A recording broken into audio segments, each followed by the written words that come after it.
सोचिए, क्या कोई ऐसी मशीन हो सकती है जो जितना फ्यूल इस्तेमाल करे उससे ज़्यादा बना दे?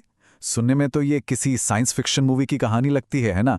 लेकिन क्या हो अगर मैं कहूँ कि ये अब कोई कल्पना नहीं बल्कि एक हकीकत है। समझते हैं भारत के इसी परमाणु चमत्कार को, एक ऐसा रिएक्टर जो खुद अपना ईंधन बनाता है।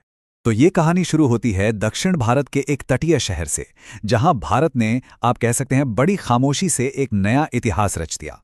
ये तारीख, इसे याद रखिएगा, 4 मार्च 2024। तमिलनाडु के कलपक्कम में भारत ने अपनी पूरी तरह से स्वदेशी, मतलब made in India prototype fast breeder reactor में पहली बार क्रिटिकलिटी हासिल की। अब आप सोच रहे होंगे कि भाई ये क्रिटिकलिटी, ये है क्या चीज़? अगर इसे एकदम आसान भाषा में समझे ना, तो इसका मतलब है कि रिएक्टर ने अब अपनी न्यूक्लियर चेन रिएक्शन को खुद ही संभालना शुरू कर दिया है। मतलब समझिए कि इंजन स्टार्ट हो गया है और अब एनर्जी बननी शुरू हो गई है। और ये किसी भी न्यूक्लियर रिएक्टर के लिए सबसे सबसे बड़ा मोमेंट होता है। तो समझने वाली बात यह है कि ये सिर्फ एक और पावर प्लांट का चालू होना नहीं है, बिल्कुल नहीं। ये जो कामयाबी है ना, ये भारत को दुनिया के एक बहुत ही खास, एक बहुत ही कि इस बेहद मुश्किल और एडवांस्ड टेक्नोलॉजी को कामयाबी से चलाने वाला भारत दुनिया का कौन सा देश बना है? पहला, पांचवा या शायद 10वां? क्या लगता है? सिर्फ दूसरा। जी हां, आपने बिल्कुल सही सुना। रूस के बाद भारत दुनिया का इकलौता दूसरा देश है जो कमर्शियल स्केल पर फास्ट ब्रीडर रिएक्टर चला रहा है। यह भारत की न्यूक्लियर साइंस और इंजीनियरिंग की ताकत का एक जबरदस्त सबूत है।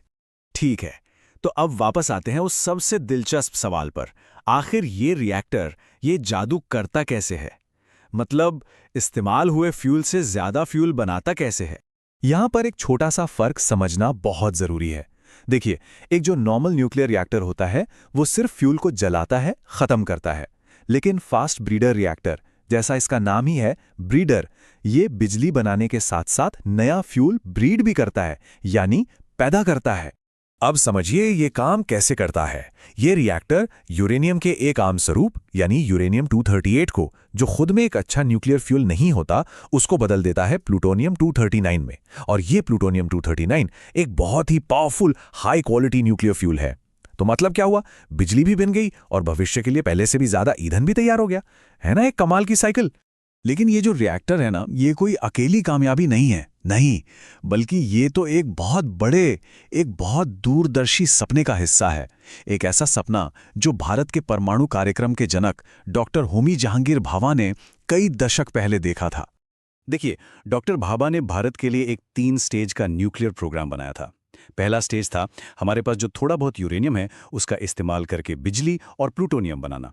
दूसरा स्टेज, उसी प्लूटोनियम को फास्ट ब्रीडर रिएक्टर में इस्तेमाल करके और ज्यादा बिजली और ईंधन बनाना। और फिर आता है तीसरा और आखिरी स्टेज, भारत के पास जो थोरियम का विशाल भंडार है उसका इस्तेमाल करके ऊर्जा बनाना। और ये बात अब बिल्कुल साफ हो जाती है कि कलपक्कम का ये रिएक्टर उस महान प्लान का दूसरा और सबसे जरूरी पड़ाव है।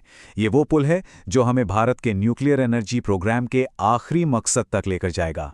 तो आखिर ये आखिरी मकसद है क्या? भारत इतने दशकों से इस मुश्किल टेक्नोलॉजी पर